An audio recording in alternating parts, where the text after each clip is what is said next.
যখন আপনি আমি বিপদে আছি, মাদ্রাসা মসজিদ কবরস্থান কেড়ে নিতে চাইছে, তখন রাজ্য সরকার মমতা ব্যানার্জি আমাদের পাশে দাঁড়ায়নি। তাহলে 2026 সালে এসেছে, ভোটের সময় তো আমরা ওর বিরুদ্ধে ভোটটা করবো তো ভাই, ভোটটা করবো তো আমরা, ভোটটা করবো তো আমরা। আপনাকে খাম চিহ্নিত ভোট দিতে হবে না, কিন্তু অনুরোধ বলছি, যে বিজেপি মাদ্রাসা মসজিদকে কেড়ে নিতে চাইছে তার বিরুদ্ধে যেমন ভোট দেবো, আর বিজেপিকে পশ্চিম বাংলাতে আন্দোলন করলে দুর্বল আমরা করতে চাইছি, কিন্তু পশ্চিম বাংলাতে আন্দোলন করতে দিচ্ছে না। আন্দোলন করার জন্য ভাঙড়ে একাধিক মুসলিম ছেলেকে, মালদা মুর্শিদাবাদে একাধিক মুসলিম ছেলেকে যারা মামলাতে জেলে ঢুকাচ্ছে, সেই তৃণমূল কংগ্রেসের বিরুদ্ধেও 2026 সালে আমরা ভোট দেবো। ভাই ভাবতে পেরেছেন? সাহস কোথা পাচ্ছে? আপনাদের জন্য সাহস পাচ্ছে। আপনারা ভোটে ক্ষমতায় বসিয়েছেন, আপনার বিপদে তাকে আপনি পাচ্ছেন না কেন? ও জানে দিনের শেষে বিজেপির ভয় দেখাবো, ভোটটা সব পেয়ে যাবো।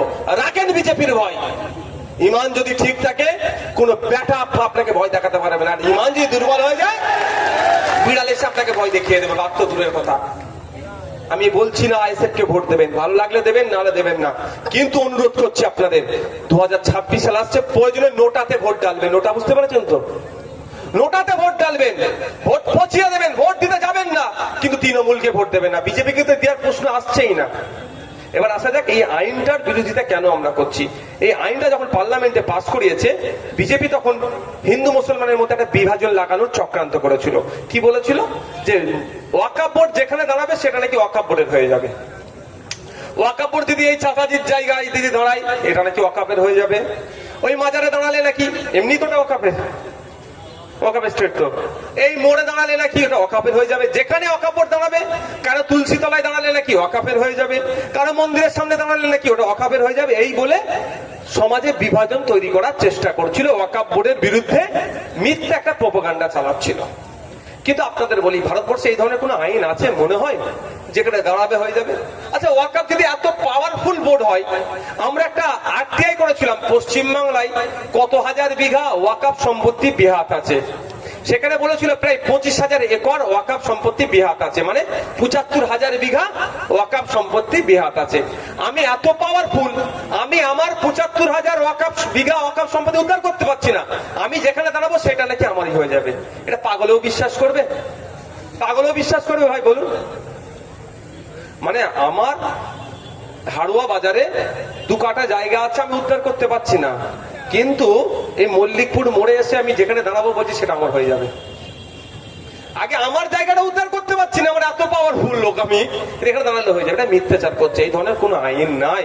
এটা হিন্দু মুসলমানদের মধ্যে বিভাজন করার জন্য এই ধরনের প্রোপাগান্ডা চালাচ্ছে। মোদিজি বলছেন কি আপনাদের উপকার করবে, ওয়াকফের আইন এনেছে, মুসলিম মহিলাদের উপকার করবে। মোদিজি মুসলমানদের উপকার করবে বলেছে, ভাবতে পারা যায়? বিশাল ব্যাপার আমাদের জন্য। তাহলে গোল্ডেন এজ চলছে, মানে গোল্ডেন যুগ আমাদের জন্য তাহলে তো মোদিজি। তবে একটা কথা বলি, মোদিজি গরিব হিন্দুদেরও জীবনে উপকার করবে না। মোদিজি কার উপকার করবে? যার মাল আছে।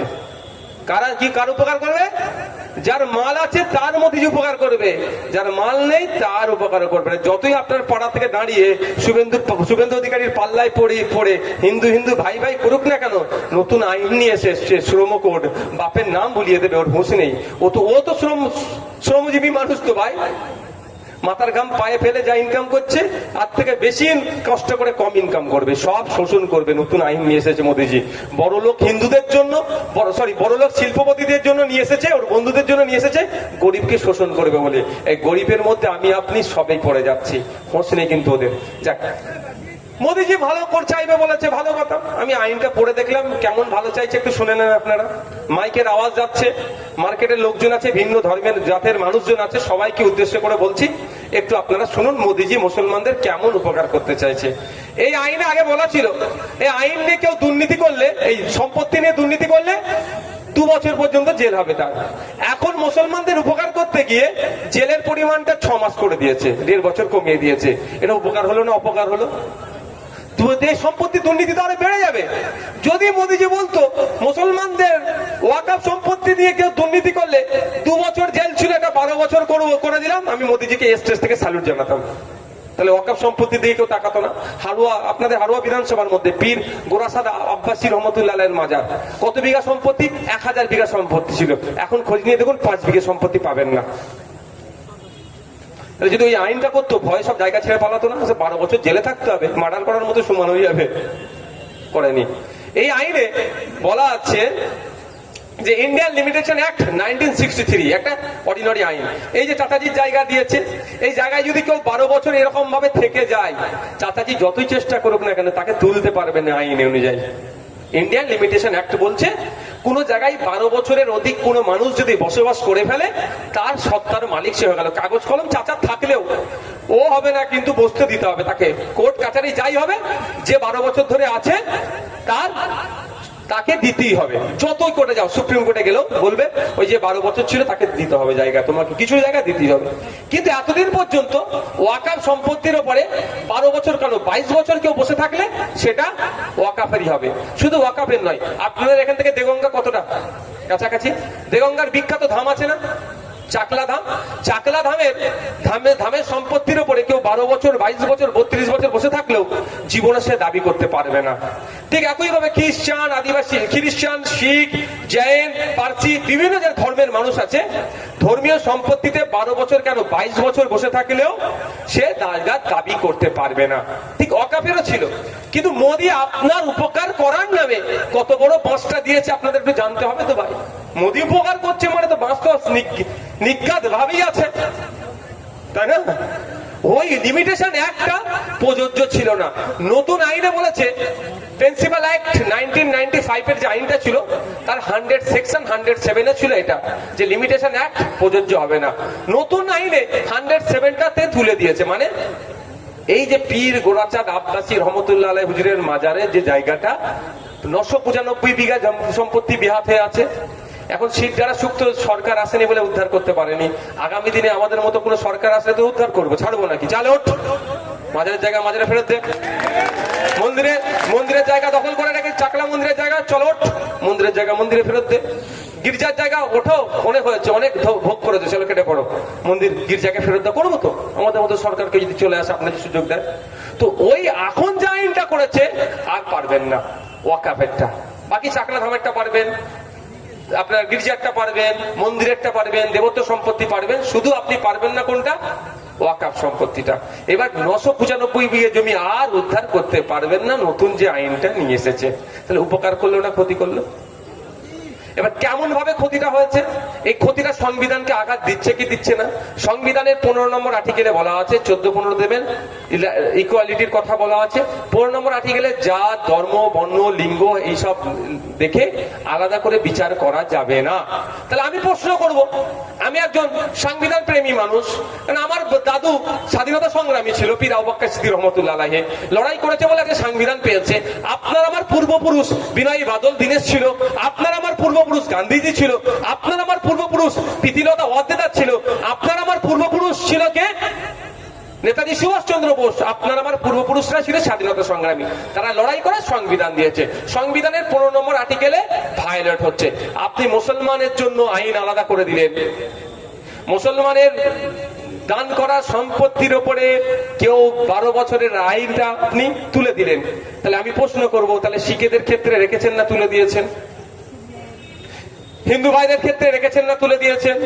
খ্রিস্টানদের জন্য রেখেছেন না তুলে দিয়েছেন? জিজ্ঞাসা করবো না আমরা? জিজ্ঞাসা করবো তো। তাদের ক্ষেত্রে আপনি রাখলেন আর মুসলমানদেরটা তুলে দিলেন কেন? তাহলে ওই সংবিধানের 15 নম্বর আর্টিকেলে আপনি আঘাত দিচ্ছেন। জাত, ধর্ম, বর্ণ, লিঙ্গ দেখে আলাদা বিচার করা যাবে না যেখানে সংবিধান বলছে, আর আপনি জাত বা ধর্ম দেখে আলাদা বিচার করছেন। এর বিরুদ্ধে তো আমাদের লড়াই। আমরা কেন লড়াই করছি? আগামী দিনে নতুন করে ওয়াকফ করার জায়গা বন্ধ করে দিয়েছে। এই ওয়াকফ অনেক টাইপের আছে, আমি মানে বিভিন্ন ভাবে ব্যাখ্যা আছে, আমি 2 ধরনের প্রচালিত। ওয়াকফে লিল্লাহ, ওয়াকফে আওলাদ। ওয়াকফে লিল্লাহ মিন্স মাদ্রাসা মসজিদ আল্লাহর রাস্তায় দিয়ে দেওয়া, আর ওয়াকফে আওলাদ এই মল্লিকপুর বাজারে আপনি মালিক পিতা, আপনি একটা দোকান কিনেছেন, দেখেন যে আপনি আপনার অবর্তমানে যদি ছেলেকে আমি শুধু দলিলের কাগজ করে দিয়ে চলে যাই, ছেলে বিক্রি করে দিতে পারে, বিক্রি করে টাকা তুলে খেয়ে নিতে পারে। তাহলে পুতা, তার ছেলে, তার ছেলে, তার ছেলে আর ফায়দা পাবে না। আপনি আপনার পরের প্রজন্মের কথা ভেবে সম্পত্তিটাকে কি করলেন? অফ করে দিলেন। ওয়াকফে আওলাদ অর্থাৎ ফ্যাসিলিটিস, দোকান চালাবে, দোকানকে মানে করবে, কিন্তু বিক্রি জীবনে করতে পারবে না। একবার অফ হয়ে গেলে সারা জীবন আর সেটাই থাকবে অফ। তাহলে আপনার ছেলে, তার ছেলে, তার ছেলে এটা দোকানটাকে কি ব্যবসা করে খেতে পারবে, কিন্তু বিক্রি করতে পারবে না। ওই জন্য অনেকে অফ করে। এই দু ধরনের অফকেই বন্ধ করার চক্রান্ত করেছে। নতুন আইনে বলা হচ্ছে যে আপনাকে 5 বছর প্র্যাকটিসিং ইসলামের মধ্যে থাকতে হবে। এবার প্র্যাকটিসিং ইসলামের ডেফিনেশনটা বলেনি, সংজ্ঞা কি। প্র্যাকটিসিং ইসলামের মধ্যে আপনাকে 5 বছর থাকতে হবে, সংজ্ঞাও দিয়ে দেয়নি যে এই করলে আপনি প্র্যাকটিসিং ইসলামের মধ্যে হচ্ছে। অর্থাৎ আপনি ধরুন না আসা গেল আপনার, আপনি অফ করবেন, অফে বিল্লাও করতে পারেন, অফে আওলাদও করতে পারেন। আপনি অফিসে গিয়ে বললেন অফিসারকে যে আমি অফ করব, অফিসার আপনার মুখের দিকে তাকিয়ে যদি বলে মৌলানা সাহেব কোথায় গেল, ও চলে গেছে মৌলানা সাহেব, আমার ইমাম সাহেব তো, মৌলানা সাহেব ইমাম সাহেব তো আমাদের আব্দুর রশিদ মৌলানা, তো উনি, আমরা একটা কি বলে একাদ রাকাত আমরা ফাঁকিবাজি করে দিই, উচিত নয়, পড়তে হবে যারা মুসলিম ধর্মের অনুসারী, 5 ওয়াক্ত নামাজ বাধ্যতামূলক। তাই প্রশ্ন করবে, আমি বলছি একাদ রাকাত আমরা ফাঁকিবাজি করে দিই, ইমাম সাহেবরা করতে পারবে?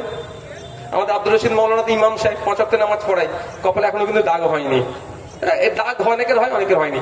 আব্দুর রশিদ মৌলানা ওর ছেলের জন্য, ওনার ছেলের জন্য যদি অফ করতে যায়, অফিসার যদি দেখে বলে হ্যাঁ তুমি ঠিকঠাক নামাজ পড়োনি, তোমার কপালে দাগ নেই কেন, কি করবে উনি? তাহলে প্র্যাকটিসিং ইসলামের মধ্যে নেই উনি, তার মানে তাহলে অফ আর করতে পারবে না।